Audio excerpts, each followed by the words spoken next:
The grand hall of the Pentagon's annual gala shimmered under the glow of crystal chandeliers, their light reflecting off polished brass insignias and the sharp creases of freshly pressed dress uniforms. Conversations buzzed with the weight of strategy and command, the air thick with the scent of expensive cologne and aged whiskey.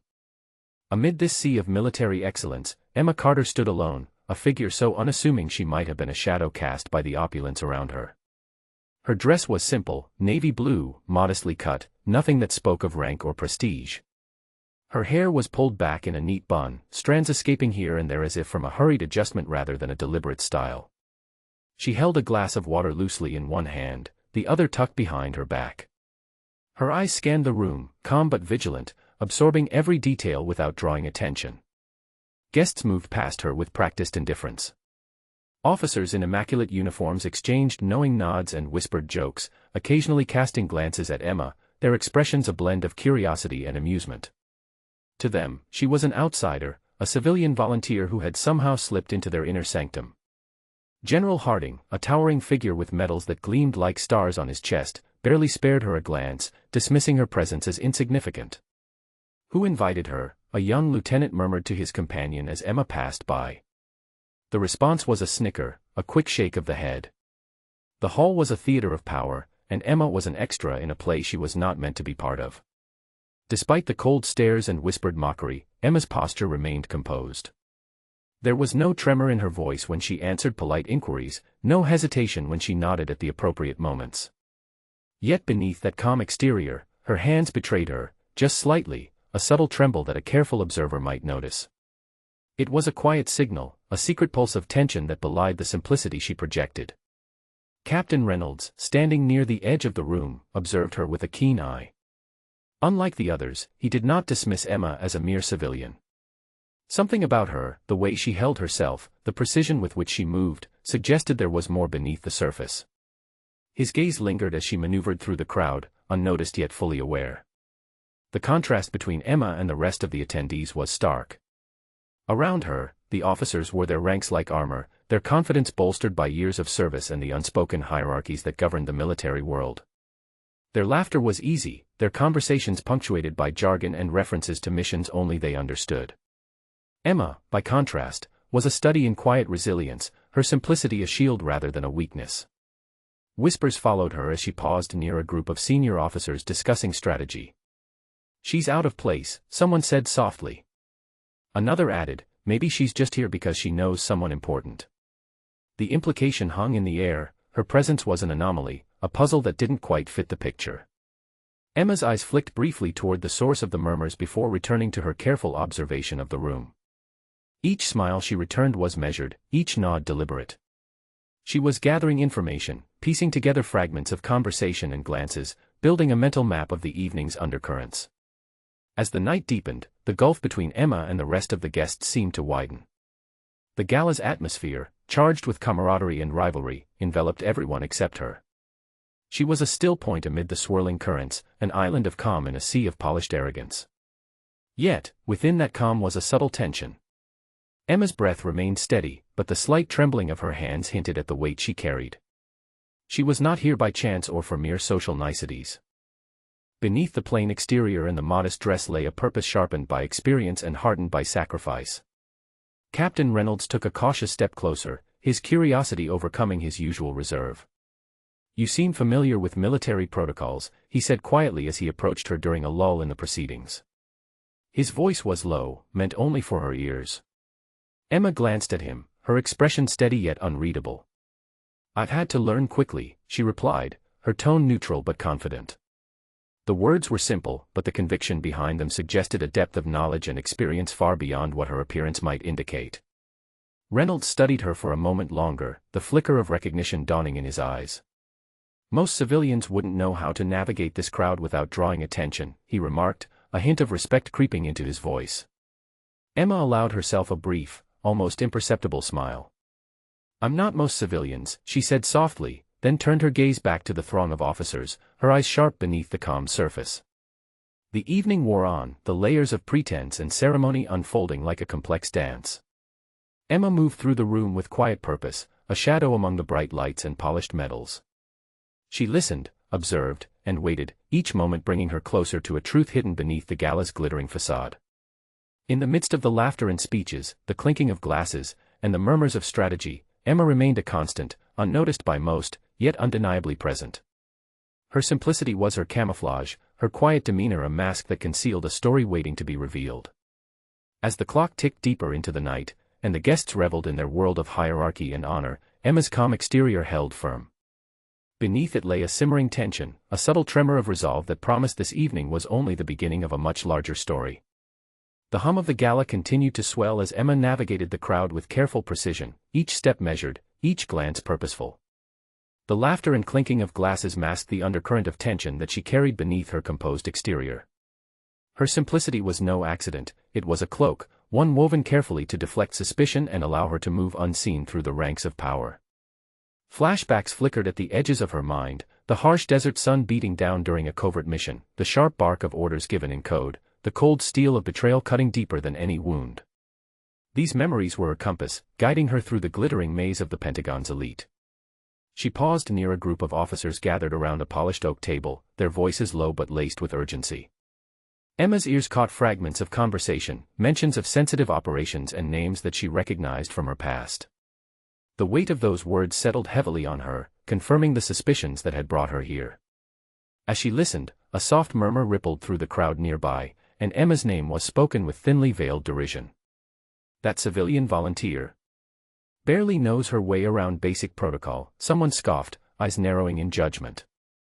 Emma met the gaze of the speaker, her response a quiet but unwavering certainty. I've studied every protocol, every directive. Knowledge is survival. Her voice was calm, but it carried the steel of someone who had lived through situations far harsher than whispered doubts. A few officers turned toward her, skepticism etched on their faces. One challenged her, if you're so versed in military matters, then explain the procedure for securing classified communications during a field operation. Without hesitation, Emma's reply was precise and articulate. The first step is establishing an encrypted channel using frequency-hopping spread spectrum techniques. Then, authentication protocols ensure only authorized units can access the data. Any breach triggers an immediate lockdown and notification to command. The room fell into an uneasy silence. Murmurs of surprise circulated as the officers exchanged glances. Her knowledge was undeniable, a stark contrast to her unassuming appearance. Captain Reynolds, watching from a distance, felt his earlier suspicions deepen into certainty. Emma's calm defiance unsettled the crowd. The veneer of superiority cracked as whispers turned to cautious curiosity. She was no ordinary volunteer, she was an enigma wrapped in plain fabric, a question demanding answers. The moment of revelation came unexpectedly. During a brief respite in the event's formalities, Emma found herself near a side table laden with hors d'oeuvres. As she reached to adjust the sleeve of her dress, a striking tattoo caught the edge of a nearby officer's eye, a bold, intricate design etched along her forearm, partially concealed but unmistakable to those who knew. The tattoo was a symbol reserved for an elite, unsanctioned special forces unit, a mark of honor and secrecy known only to a select few. The air shifted instantly.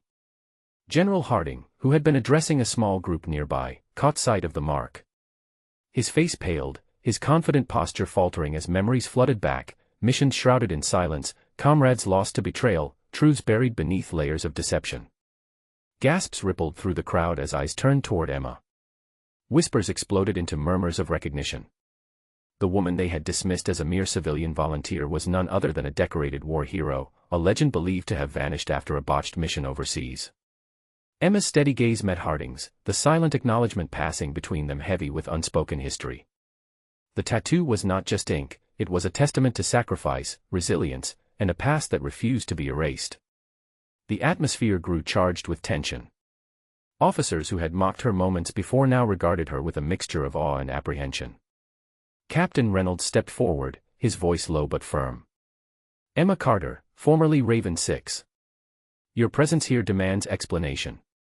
Emma's lips curved into a faint, knowing smile. I'm here to uncover truths that have been buried too long, she said softly, her voice carrying the weight of experience and determination. And to remind those who have forgotten the cost of their decisions. The gala's glittering facade cracked, revealing the undercurrents of power, betrayal, and unresolved conflicts lurking beneath. Emma's true identity was no longer a secret, and with that revelation, the balance of the evening shifted irrevocably. Eyes that had once dismissed her now measured her carefully. The simple volunteer was a force to be reckoned with, a living reminder of the shadows cast by the very institution they celebrated. As the crowd absorbed the revelation, Emma stood poised, her quiet strength radiating through the room. The simple dress and modest demeanor had served their purpose, but now the mask could slip. The real battle was just beginning. The sharp murmur that spread through the gala quickly turned into a tense silence as Emma Carter stepped forward, the weight of her revelation hanging heavy in the air. The room, once filled with idle chatter and laughter, now bristled with a different energy, one of shock, unease, and the dawning realization that the evening's carefully maintained facade was unraveling. General Harding's face, once composed and commanding, had drained of color. His usual air of unassailable authority faltered as Emma's gaze pinned him like a target. The tattoo on her forearm, a symbol of Raven 6, the legendary operative declared dead years ago, was a living indictment.